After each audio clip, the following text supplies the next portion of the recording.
With a displacement of over 100,000 tons and a construction cost exceeding $12 billion, a modern aircraft carrier is one of the largest and most complex machines ever built by humans. These floating cities can carry more than 70 aircraft, support over 4,500 crew members, and operate continuously for decades using nuclear power. But here's the part very few people know. These massive warships are not built in one piece.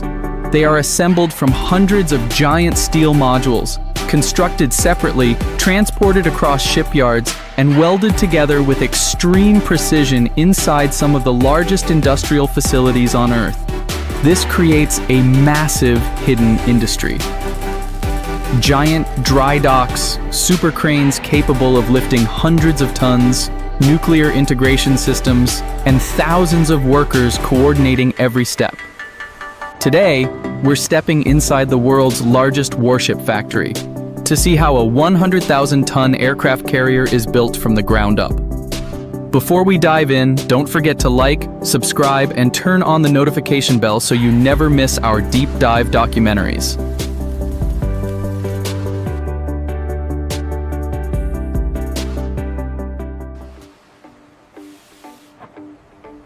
An aircraft carrier might look like a single ship, a long flat deck, a control tower, a runway at sea, but in reality, it is one of the most complex engineered systems ever created. Inside, it contains nuclear reactors, power generation systems, radar arrays, aircraft launch systems, fuel storage, living quarters, hospitals, kitchens, maintenance facilities, everything needed to operate like a small city in the middle of the ocean. And building something this complex does not begin at the shipyard. It begins with steel. Thousands of tons of high-strength steel are produced, cut, and shaped into plates, beams, and structural components. These materials must withstand extreme stress, ocean corrosion, and decades of continuous operation. From there, the construction process is divided into modules. And this is where the scale becomes impossible to ignore. Instead of building the ship as a single structure, engineers divide it into hundreds of massive sections. Some modules can weigh 300 to 1,000 tons each. Each one is built separately inside fabrication halls. Workers install structural frames, bulkheads, piping, electrical systems, and mechanical components inside each module before it is ever assembled into the ship. This approach allows multiple teams to work simultaneously. Dozens of modules are under construction at the same time. This dramatically reduces total build time. Once a module is complete, it must be moved, and moving something this large is a challenge in itself. Massive transporters carry these sections across the shipyard. Then come the cranes. Giant gantry cranes, some of the largest in the world, lift modules into position. Each lift can involve hundreds of tons suspended in the air. Operators must align modules with extreme precision. Even small misalignment can affect the entire structure. Inside the dry dock, the ship begins to take shape. The lower hull is assembled first. Then additional modules are stacked upward and outward. Slowly, what once looked like separate blocks of steel becomes a recognizable ship. But structure is only part of the story. Inside each section, thousands of systems must be connected. Miles of piping carry water, fuel, and cooling fluids.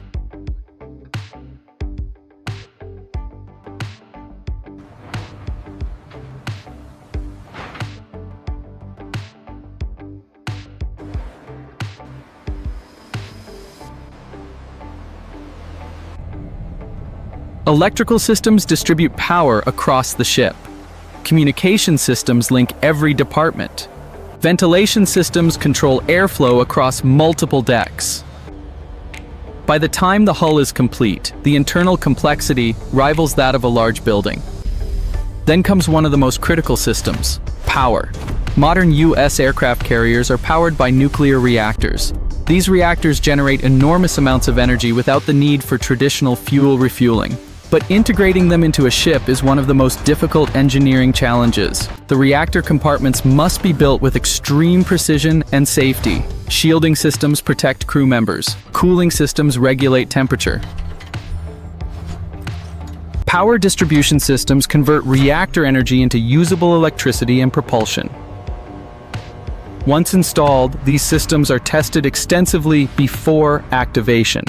After power comes propulsion.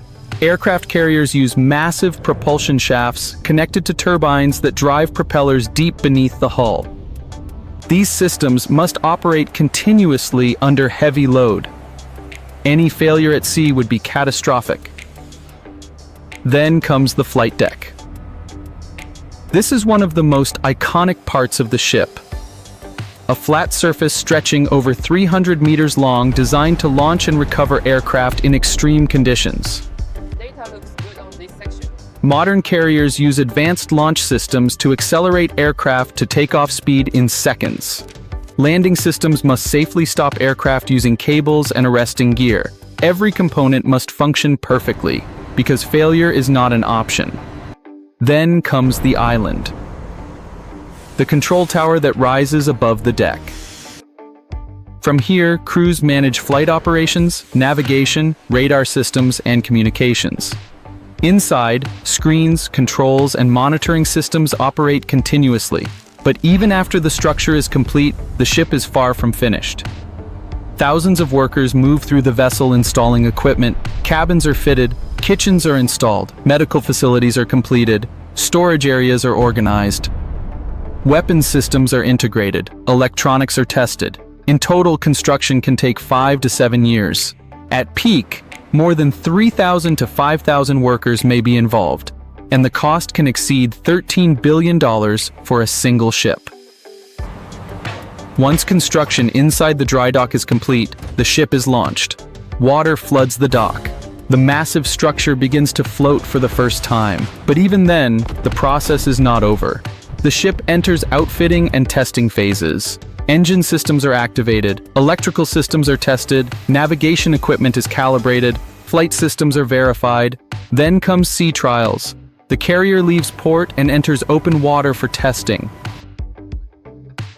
Engineers evaluate performance under real conditions. Systems are pushed to their limits. Any issues must be corrected before final delivery. Only after passing all tests is the ship officially commissioned.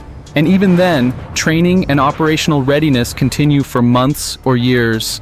Because operating a floating city at sea requires constant coordination, and perhaps that is what makes this industry so fascinating.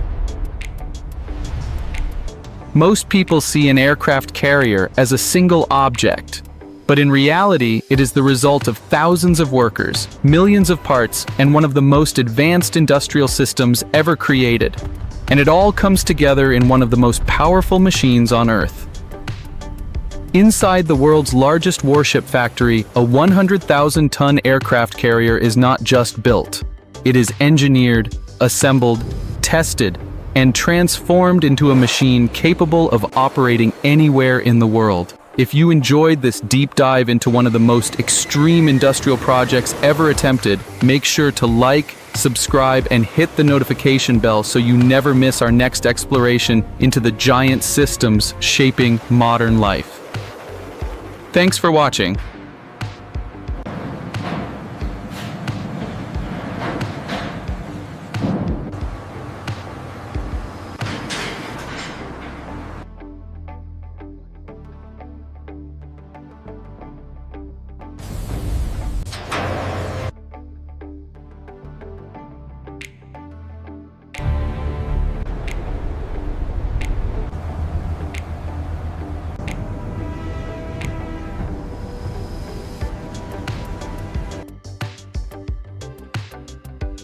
Every year, millions of tons of trees, branches, and even entire stumps are removed from forests, construction sites, and urban landscapes across the United States. At first glance, these massive chunks of wood look like waste, too bulky to transport, too tough to process, and too irregular to reuse. But here's the reality. Inside one of the most powerful hidden industries, giant wood chippers are capable of devouring entire tree trunks in seconds, transforming them into mulch, biomass fuel, and industrial materials. What seems like destruction is actually the beginning of a new life cycle. Today, we're stepping inside the world of supergiant wood chipping, where machines process entire tree stumps into valuable resources at an incredible scale. Before we dive in, don't forget to like, subscribe, and turn on the notification bell so you never miss our deep dive documentaries into the industries that quietly power the modern world.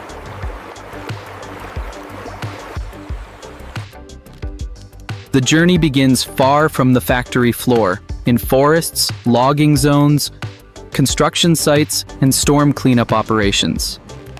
Every time land is cleared or trees are harvested, what remains is often the hardest part to deal with: thick branches, twisted roots, and massive tree stumps.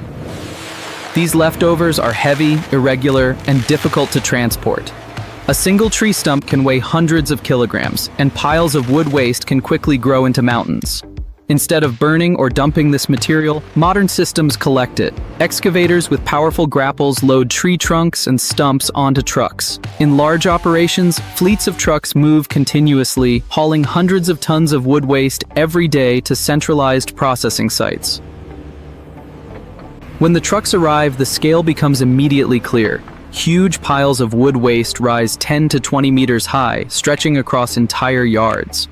These are not small branches. They include entire logs, root balls, and debris from large-scale land clearing operations. And at the center of it all sits the machine that makes everything possible, the industrial wood chipper.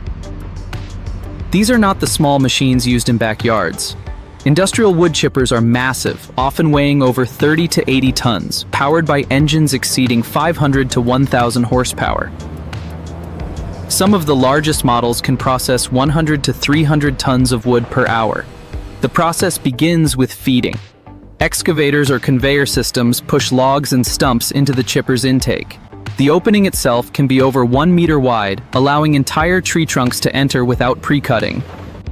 Once inside, the real power is unleashed. Rotating drums or discs equipped with hardened steel blades spin at high speed.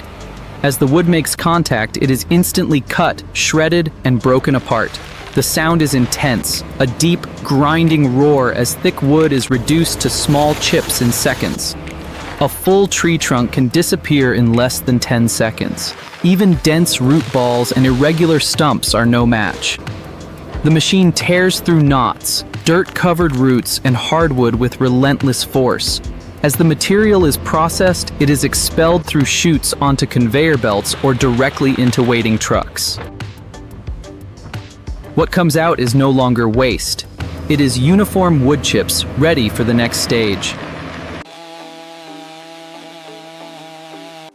From here, the material enters a new industrial pathway. One of the most common uses is mulch. Wood chips are screened and sorted by size. Larger pieces may be reprocessed, while smaller, consistent chips are colored, treated, and packaged for landscaping. Every year, millions of tons of mulch are used in gardens, parks, and urban spaces to retain moisture, suppress weeds, and improve soil health. But mulch is only the beginning. A significant portion of wood chips is used as biomass fuel. In energy facilities, these chips are burned in controlled environments to produce heat and electricity. Biomass plants can consume hundreds of thousands of tons of wood chips annually, generating renewable energy that reduces reliance on fossil fuels.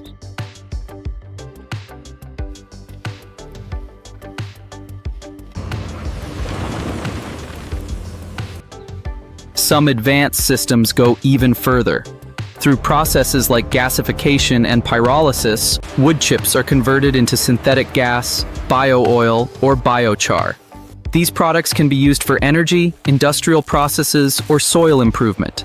Wood chips also serve as raw material for manufacturing. In large processing plants, chips are transformed into particle board, MDF panels, and engineered wood products. These materials are used in furniture, construction, and interior design. Paper production is another major pathway.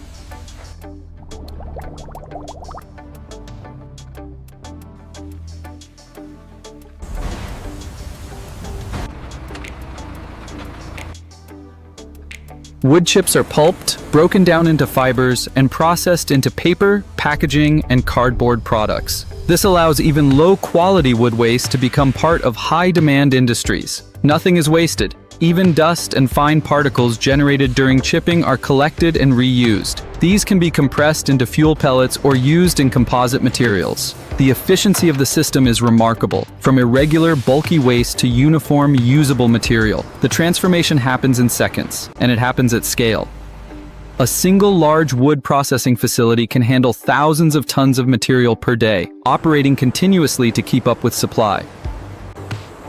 Behind the scenes, logistics play a critical role. Trucks deliver raw wood waste from multiple sources. Processed materials are shipped out to landscaping companies, power plants, factories, and retailers.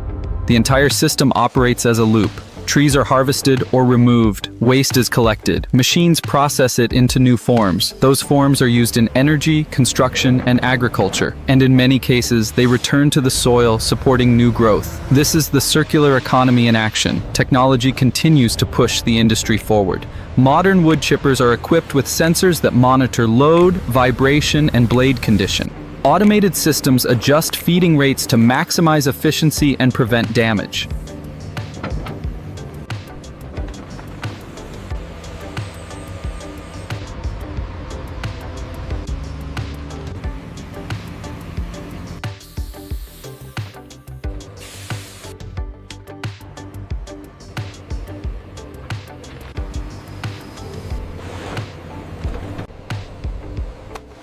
Some facilities use AI to optimize sorting and processing, ensuring that each type of wood waste is directed to its highest value use. Safety is also critical. With machines powerful enough to process entire trees in seconds, strict protocols are in place. Operators maintain safe distances, use protective equipment, and rely on automated feeding systems to reduce risk.